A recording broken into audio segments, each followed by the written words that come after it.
Hola, Evan Montes de Cold Throne. Bienvenidos a este video número 9 del estudio de Apocalipsis, donde vamos a hablar sobre el tema de defectos, lo cual es tema de este versículo de Efesios 5, donde Pablo está diciendo que está alistando a la iglesia para que sea presentada una iglesia gloriosa, sin mancha, ni arruga, ni defecto.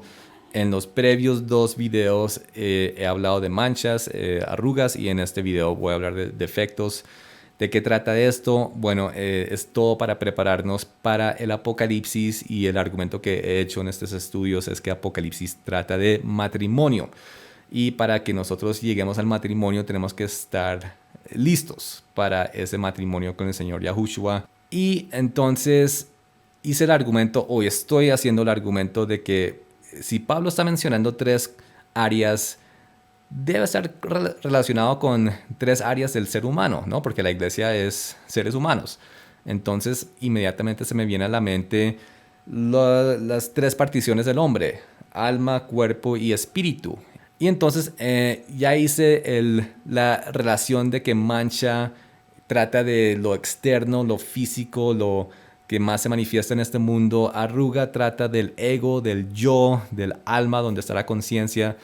Para esta ocasión voy a hacer el argumento de que defecto trata de lo espiritual, del corazón del hombre, de los frutos del espíritu. Creo que me ha salido bastante bien. Es un argumento, no es una revelación, es simplemente un argumento, pero creo que ha encajado bastante bien, y creo que defecto va a encajar bastante bien con este área de espíritu. Entonces retrocedamos un poco en el tiempo, miremos esto en la antigüedad. Se decretó esto para los sumos sacerdotes, que ellos solo podían tomar una mujer virgen como esposa. No podían tomar ni viudas, ni divorciadas, ni rameras, ni de mala reputación, solo una mujer virgen. Y algo interesante de los sumos sacerdotes, que ellos eran tres veces santificados. Digamos que venían de un pueblo, una nación santificada, que era Israel.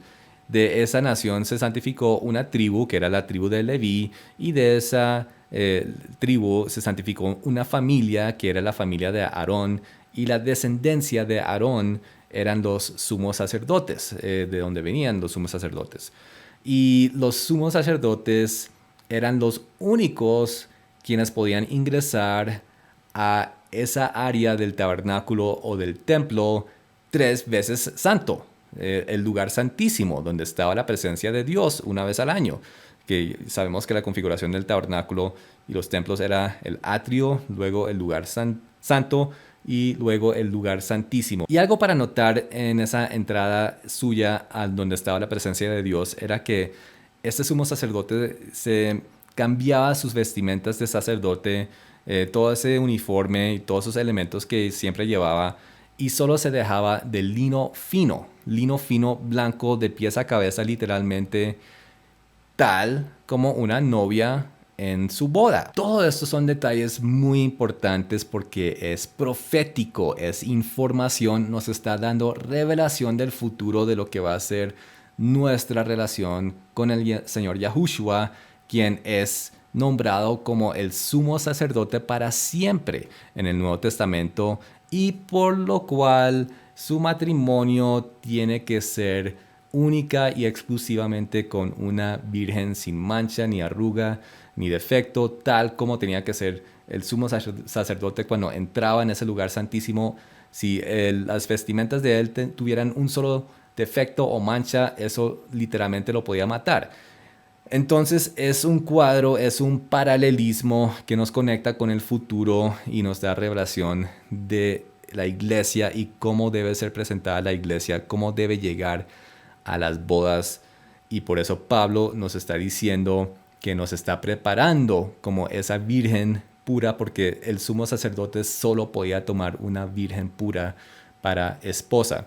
Y de eso trata toda la Biblia, para que tengamos una trayectoria de ir despojándonos de todo lo malo, de todo lo pecaminoso, lo inmundo, y seamos presentados en esta última etapa de la humanidad como esa virgen pura, esa iglesia sin mancha. Y entonces, volviendo al tema que hablé sobre combinar estas tres cosas, esos tres elementos con las tres particiones del ser humano. Creo que Primera Tesalonicenses casi que nos revela eso. Está diciendo que el ser humano tiene que considerarse en estas tres particiones. De la totalidad del ser humano es espíritu, alma y cuerpo. Y la Biblia trata de esas áreas en nosotros para que nosotros llegamos a ser íntegros y perfectos ante Dios y para Dios. Entonces, siguiendo con ese tema de paralelismos y de mirar el pasado para entender el futuro, miremos una vez más la antigüedad y cómo Dios nombró a la nación de Israel como una nación santa, y el propósito de ellos era ser un reino de sacerdotes y gente santa, toda la nación completa, en un sentido figurativo, ya que técnicamente solo la descendencia de Aarón eran los sacerdotes. Entonces, en ese sentido figurativo, miremos lo que era la presentación de los sacrificios, las ofrendas, los sacrificios a Dios. Vemos que tenían que traerse animales de primera calidad. Primera calidad, no podían traer animales enfermos o con defectos al templo para sacrificar ante Dios. Y tiene su, digamos, su argumento biológico, tiene su argumento también figurativo, tiene esas dos dimensiones, y quiero mirar esos argumentos en estas dos dimensiones. Entonces miremos Malaquías 1, por ejemplo. Vemos que Dios le desagrada muchísimo cuando le traían animales enfermos, animales en mal estado, cojos, moribundos, para ser presentado como sacrificio a Él. Y eso tiene que ver que en ese sentido, en esa dimensión física, el sacrificio del animal era el banquete. O sea, los sacrificios eran para comer, era para celebrar un banquete. Contrario a lo que muchos creen en la iglesia, el sacrificio no quitaba el pecado. ¿Qué quitaba el pecado? Era el arrepentimiento. El animal tenía un simbolismo, un uso figurativo, espiritual, pero físicamente era para un asado. Para crear un asado, para comer, para festejar que hubo reconciliación entre Dios y el pecador. Y eso lo podemos ver y argumentar de una forma muy buena con lo que es el hijo pródigo, de un pecador regresando a su padre. Si leemos lo que pasó cuando este hombre, este hijo, regresa a su padre, vemos lo que él buscaba fue reconciliación, y lo que él trajo a su padre fue arrepentimiento. Arrepentimiento. Y veamos un poco como el orden de sucesos, que este hijo llega, está arrepentido, le pide perdón a su padre. ¿Qué hace su padre después del arrepentimiento?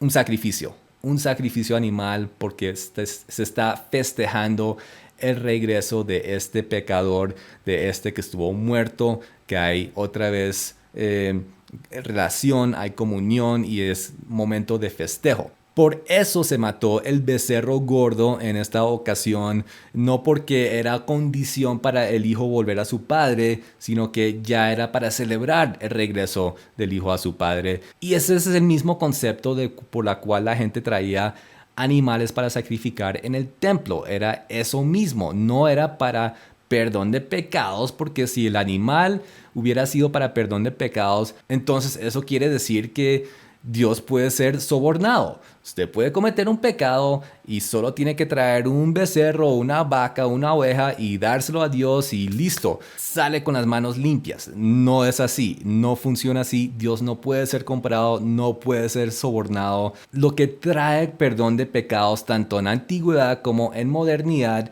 Dios es el mismo ayer, hoy y para siempre, es arrepentimiento. Pero como todo lo demás, ese acto, esa obra también tenía su contraparte espiritual, que era de igual importancia a lo que se estaba haciendo en lo físico. Entonces en lo físico pues era la celebración, era el banquete, pero en lo espiritual era una representación, un cuadro, una profecía, era creando un enlace al futuro con quien sería el Mesías, quien iba a venir a tomar nuestro lugar como pecador y morir por nuestros pecados. Eso por un lado. Por otro lado, el animal tenía su representación figurativa del quien lo traía, del pecador, quien también estaba tomando su lugar y que estaba siendo sacrificado en ese sentido, en lugar del pecador original. Y eso está más revelado en el Nuevo Testamento, en versículos como Romanos 12:1, donde dice que nosotros somos ese sacrificio, nosotros. Entonces, aunque no hay templo, no hay levitas, no hay sumos sacerdotes en ese sentido físico, igual todo ese mecanismo, ese sistema sigue. Y nosotros somos el sacrificio en el sentido espiritual figurativo, ¿cierto?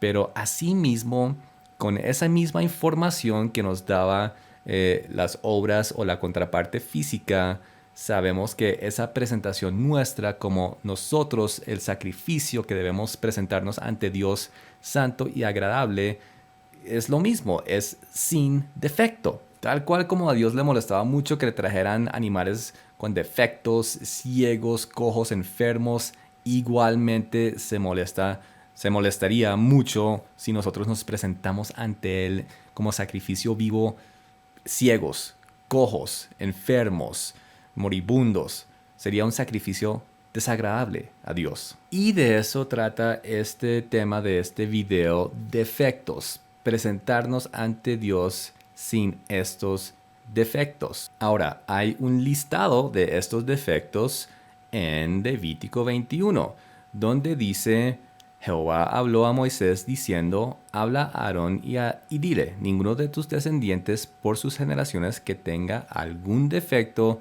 se acercará para ofrecer el pan de su Dios. Varón ciego, cojo o mutilado o sobrado, o varón que tenga quebradura de pie o rotura de mano o jorobado o enano, o que tenga nube en el ojo, o que tenga sarna o empeine o testículo magullado. No se acercará tras el velo, ni se acercará al altar por cuanto hay defecto en él, para que no profane mi santuario. Entonces, esto está hablando de los sacerdotes sirviendo en el templo en ciertas áreas. No se pueden acercar a Dios en estos estados. Ahora, a primera instancia parecería algo discriminatorio de parte de Dios contra estas personas, quienes tienen discapacidades y que no pueden servir por ello. Pero no trata de discriminación laboral ni nada por el estilo. Trata más bien de ese enlace físico espiritual. Los levitas, los sacerdotes de la tribu Leví, eran los que unían el pueblo con Dios, y Dios con el pueblo eran un intermedio entre las dos dimensiones. Y tenían que tener un balance entre ambas dimensiones. Y este listado de cosas físicas, digamos que representaban algo en el dominio espiritual y daba un cuadro de deficiencia espiritual o pecado espiritual. Por lo tanto, su estado físico tenía que ser una representación de su estado espiritual. Digamos que en este caso el cuerpo era como el uniforme del trabajo, tenía que tener el uniforme bien puesto. Entonces, ¿qué representa cada cosa de aquí espiritualmente? ¿Cuál es defecto y nos aleja de Dios? Pues miremos. Entonces, en cuanto a el primero en la lista, ciego, espiritualmente vemos que ciego tiene que ver con la dureza del corazón, sentimientos malos de odio. Vemos eso como en Efesios 4, que dice: no andéis como los otros gentiles que andan en la vanidad de su mente, teniendo el entendimiento entenebrecido, ajenos de la vida de Dios por la ignorancia que hay en ellos, por la dureza de su corazón. Entonces, la dureza del corazón, estar contra Dios, su palabra, sus instrucciones. Apocalipsis 3, esto está hablando a una iglesia. Jesús hablándole a una iglesia, vea lo que le dice: ¿no sabes que tú eres un desaventurado, miserable, pobre, ciego y desnudo? ¿Qué pasa con esta iglesia? Parece que es muy orgullosa porque tiene grandes riquezas y dice que tiene todo, nada le falta. Parece que el orgullo es el problema de esta iglesia y le ha causado ceguera. Primera Juan dice: el que aborrece a su hermano está en tinieblas y anda en tinieblas y no sabe a dónde va, porque las tinieblas le han cegado los ojos. El odio al prójimo, a su hermano. Si usted tiene algo en contra de su hermano, eso es un defecto, y eso va a impedir que usted se acerque a Dios. Entonces es muy relacionado al corazón, a lo más íntimo, lo más profundo del hombre en su espíritu. Segunda Pedro 1 dice: añadir a vuestra fe virtud, a la virtud conocimiento, al conocimiento dominio propio, al dominio propio paciencia, a la paciencia piedad, a la piedad afecto fraternal, a afecto fraternal amor, porque si estas cosas están en vosotros y abundan, no os dejarán estar ociosos ni sin fruto en cuanto al conocimiento de nuestro Señor Jesucristo. Pero el que no tiene estas cosas tiene la vista muy corta, es ciego. Entonces, ahí lo tienen. Estas cosas tienen que estar dentro de nosotros. Debemos tener estos frutos y frutos en abundancia y no tener rencores ni odio, ni orgullo, ni ese tipo de cosas, porque esos son defectos en nosotros, en lo espiritual. Siguiente, cojo, que simboliza espiritualmente ser cojo. Desbalance, desequilibrio. Eso vemos que Mateo 7 habla de un camino estrecho, perdón, las puertas estrechas, un camino angosto. Si usted se va por un camino angosto y recto, es muy importante no desviarse, ¿cierto? Y tener un desbalance en su caminar lo va a hacer desviar a derecha o izquierda. Y es muy importante no desviarnos del camino que lleva a la vida. Ezequiel 18: si dijeres, no es recto el camino del Señor, oíd ahora, casa de Israel, no es recto mi camino, no son vuestros caminos torcidos. Proverbios 26: las piernas del cojo penden inútiles, así es el proverbio en la boca del necio. Proverbios 20: pesa falsa y medida falsa, ambas cosas son abominación a Jehová. Las pesas falsas, medidas falsas, el desbalance. Entonces el camino de Dios es recto, es angosto, es muy importante tener ese balance que nos lleva por esos caminos. Mutilado, la palabra hebreo original para mutilado es charam, que significa destrucción, destruido, y puede ser referencia en cuanto a la nariz. Entonces puede estar hablando de una nariz en mal estado o destruida. ¿Y qué tiene eso que ver en lo espiritual? Miremos Cantares para ver esto. Aquí es el novio con halagos para su novia, y en estas él dice: tu cuello como torre de marfil, tus ojos como los estanques de Hesbón junto a la puerta de Barrabim, tu nariz como una torre del Líbano que mira hacia Damasco. Entonces normalmente un hombre no le diría a una mujer que está conquistando que ella tiene una nariz como una torre gigante, pero esto es espiritual, ¿cierto? Entonces, ¿qué se refiere esto? Pues Damasco era y es un enemigo de Israel, y una torre es un puesto como para una atalaya, estar vigilando el enemigo, estar protegiendo la ciudad, tener como la vista de todo lo que está sucediendo. Es como tener discernimiento de lo que está pasando. Entonces hace referencia a discernimiento. Digamos que en Hebreos 5:4 dice... Perdón, Hebreos 5:14 dice: pero el alimento sólido es para los que han alcanzado madurez, para los que por el uso tienen los sentidos ejercitados en el discernimiento del bien y del mal. Entonces una persona con madurez espiritual discierne lo que es bueno, lo que es malo, tal como si usted tiene una nariz que funciona bien y usted entra a la cocina y huele como gas. Usted sabe que hay un escape de gas y hay peligro y hay que mirar qué es dónde está sucediendo ese escape. O si abre la nevera y huele algo mal, es que una comida está dañada y tiene que botarla porque es peligroso comerla. Asimismo, tener ese discernimiento físico de oler si algo está bien o mal. Igualmente en lo espiritual, tener discernimiento entre lo bueno y lo malo. Primera Corintios 2:14: pero el hombre natural no percibe las cosas que son del Espíritu de Dios, porque para él son locura, no las puede entender, porque se han de discernir espiritualmente. Entonces tener esos 5 sentidos funcionando bien en lo físico y igualmente su contraparte espiritual para lo espiritual. Sobrado. Sobrado es referente a aumentado. La palabra original en hebreo es Sara o Sara, o bueno. y trata de ser deforme por exceso de miembros, estirarse. Entonces vemos en Primera Crónicas que habían gigantes, ¿no? En la antigüedad. Y volvió a haber guerra en Gad, donde había un hombre de grande estatura, el cual tenía 6 dedos en pies y manos, 24 por todos, y era descendiente de los gigantes. Entonces los gigantes eran híbridos. Este era el hermano o primo de Goliat. Deuteronomio 4 dice: no añadiréis a la palabra que yo os mando, ni disminuiréis de ella, para que guardéis los mandamientos de Jehová vuestro Dios que yo os ordeno.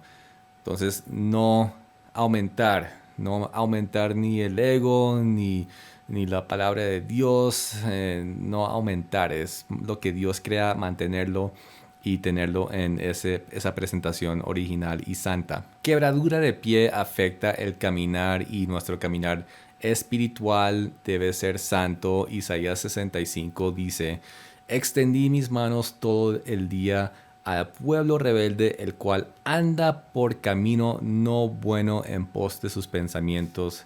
Jeremías 13 dice: este pueblo malo que no quiere oír mis palabras, que anda en las imaginaciones de su corazón y que va en pos de dioses ajenos para servirles. Rotura de mano es similar, pero ya trata de obras, el manejo de las cosas de Dios, darle mal manejo a las cosas de Dios. Ezequiel 22 habla de los sacerdotes. Los sacerdotes violaron mi ley y contaminaron mis santuarios. Entre lo santo y lo profano no hicieron diferencia, ni distinguieron entre inmundo y limpio. Y de mis días de reposo apartaron sus ojos, y yo he sido profanado en medio de ellos. Entonces, mal manejo de las cosas de Dios, y ciertamente la iglesia tiene este problema. No distinguen entre lo que es santo y lo que es profano en cuanto a la ley, lo que Dios ha santificado por medio de su ley, su Torá, algo que ignora la iglesia. Esto es un defecto. Tito 1:16. Profesan conocer a Dios, pero con los hechos lo niegan, siendo abominables y rebeldes, reprobados en cuanto a toda buena obra. Jorobado hace referencia a un yugo o una carga pesada. Jeremías 6 dice: así dijo Jehová, paraos en los caminos y mirad y preguntad por las sendas antiguas, cuál sea el buen camino, y andad por él, y hallaréis descanso para vuestra alma. Mas dijeron: no andaremos. Las sendas antiguas, ciertamente, vuelvo y digo, la iglesia moderna tiene un problema muy grande con esto, porque ha dejado lo antiguo. En la antigüedad lo ha declarado prácticamente obsoleto, y tiene unos conceptos demasiado modernos en cuanto a la palabra de Dios. Primera de Juan 5 dice: pues este es el amor a Dios, que guardemos sus mandamientos, y sus mandamientos no son gravosos. Volvemos al mismo tema de la ley, de la obediencia a Dios por medio de lo que Él habló, lo que Él decretó, lo que Él instruyó para el ser humano. La iglesia ha fallado mucho en esto. Tiene conceptos muy erróneos acerca de la ley. Anda diciendo que la ley era imposible, que la ley era un yugo pesado, que la ley era malo, que la ley nadie podía con ello. Y la Biblia perfectamente nos dice una y otra vez que no son gravosos. Es una delicia andar en las leyes de Dios por las promesas y por las riquezas y por ese pacto que trae a la vida del ser humano: protección, abundancia, bienestar emocional, físico, en todo sentido. Eso es la ley, y hay mal manejo de ello, desafortunadamente. Estos son defectos. Sigamos. Enano se refiere a bajo crecimiento, ¿cierto? Y vemos que en la palabra nosotros debemos crecer en el espíritu, crecer en la palabra, no quedarnos estancados en las cosas de Dios. Debemos avanzar, tenemos que desarrollarnos en lo espiritual, tal como en lo físico, ¿cierto? Primera de Pedro 2 dice: desead como niños recién nacidos la leche espiritual no adulterada, para que por ella crezcáis para salvación. Entonces, como en recién nacidos, leche espiritual pura, buena, pero como bebés en lo físico hay que crecer, hay que madurar, según de Pedro 3. Crecer en la gracia y el conocimiento de nuestro Señor y Salvador Jesucristo.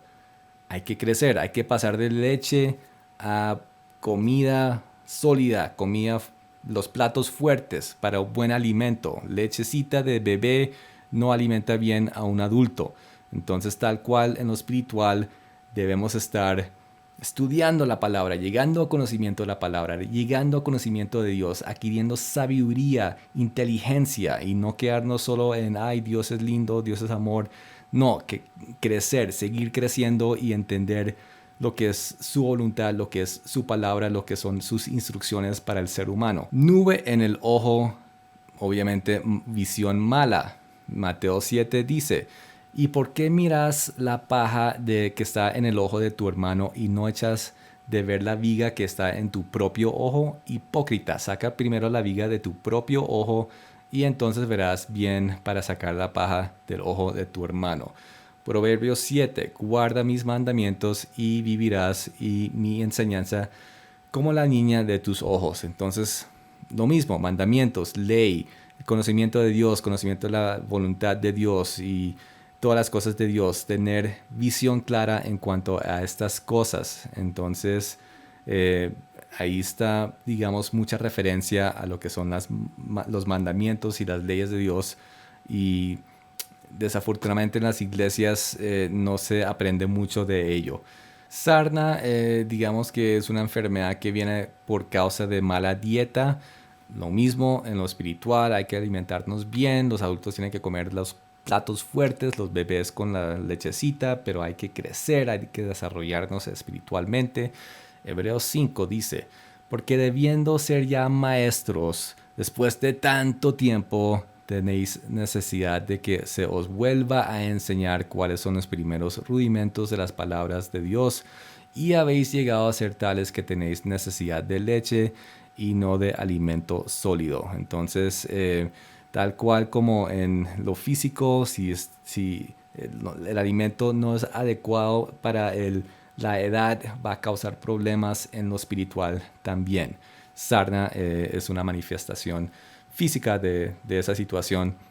Juan 6:35, Jesús les dijo, yo soy el pan de vida, el que viene a mí nunca tendrá hambre, y el que en mí cree no tendrá sed jamás. Buena alimentación espiritual. Empeine. Empeine es una enfermedad del cutis, afecta mucho el cuero cabelludo. En este caso, si miramos Isaías, las hijas de Sión se ensoberbecen y andan con cuello erguido y con ojos desvergonzados. Cuando andan van danzando y haciendo son con los pies. Por tanto, el Señor raerá la cabeza de las hijas de Sión y Jehová descubrirá sus vergüenzas. Entonces, digamos que afectación de cuero cabelludo puede ser referencia a esto, al orgullo. Proverbios 1 dice, oye, hijo mío, la instrucción de tu padre, no desprecies la dirección de tu madre, porque adorno de gracia serán a tu cabeza y collares a tu cuello. Entonces hay que tener la cabeza como adornada y saludable en lo físico, en lo espiritual. Y finalmente, testículo magullado habla de esterilidad. Y ciertamente Dios quiere que nosotros no seamos estériles, sino que demos fruto, y fruto en abundancia. Pablo dice en Gálatas 4, bueno es mostrar celo en lo bueno siempre, y no solamente cuando estoy presente con vosotros. Hijitos míos, por quienes vuelvo a sufrir dolores de parto hasta que Cristo sea formado en vosotros. Entonces la obra de Pablo de formar discípulos era como el dar luz a bebecitos espirituales, a hijitos espirituales. Lo comparaba a dolores de parto. Él sufría y él se sacrificaba por esa causa para formar muchos discípulos y llevar la palabra de Dios a todo el mundo. Juan 15 dice, en esto es glorificado mi Padre, en que llevéis mucho fruto y seáis así mis discípulos. Entonces, que lo mismo, que produzcamos frutos del amor, de fe, de mansedumbre, de amor fraternal, de lo que ya hemos visto, así como un árbol de mango, un árbol de naranjas o de manzanas, siempre está dando fruto y siempre salen más mangos y siempre y continuamente salen esos frutos. Es un árbol bueno que da fruto y así mismo nosotros debemos ser en el dominio espiritual con los frutos del Espíritu. Segundo de Timoteo 2, lo que has oído de mí ante muchos testigos, esto encarga a hombres fieles que sean idóneos para enseñar también a otros. Entonces comparta, enseñe, haga discípulos, enseñe a otros, comparta la palabra, lleve la palabra, sea abundante en tus frutos espirituales, porque esto es lo que es agradable a Dios y esto es lo que nosotros llevamos al altar de Dios espiritualmente y nos presentamos ante Él como sacrificio vivo, agradable a Dios. De esto trata todo esto, de ser agradable, de poder acercarnos a Dios y ser aquella que se acerca a Él sin arrugas, sin manchas, sin defecto, ser la novia del Cordero, la novia de Cristo, preparada como una virgen pura para las bodas. De una u otra forma, todo lo que vemos en capítulos 2 y 3 de Apocalipsis tratan de estas tres áreas, de arrugas, manchas o defectos, y es el llamado de Yahushua para su novia finalmente alistarse tal como él ha mandado. Entonces, de una u otra forma, nosotros tenemos que aplicar estas cosas a nuestras vidas para dejar lo malo, para mejorar lo que ya sabemos, ya conocemos de la palabra y así presentarnos ante Yahushua como la novia sin manchas, sin arrugas, sin defecto, como esa virgen pura por la cual Pablo, los profetas, los discípulos, los apóstoles, todos sacrificaron tanto para llevar la palabra, las instrucciones para esto mismo a nosotros y a todo el mundo. Entonces, sigamos con el estudio. Próximos capítulos vamos a mirar ciertas cosas, estas correcciones de Jesús para su iglesia en capítulos 2 y 3. ¿De qué tratan? ¿Cómo se mejoran? ¿Cómo se eliminan? Etcétera, etcétera. Y sí, los espero para esos futuros capítulos, estudios de esta serie del estudio de Apocalipsis. Muchas gracias por ver. Dios los bendiga. Nos vemos pronto. Chao.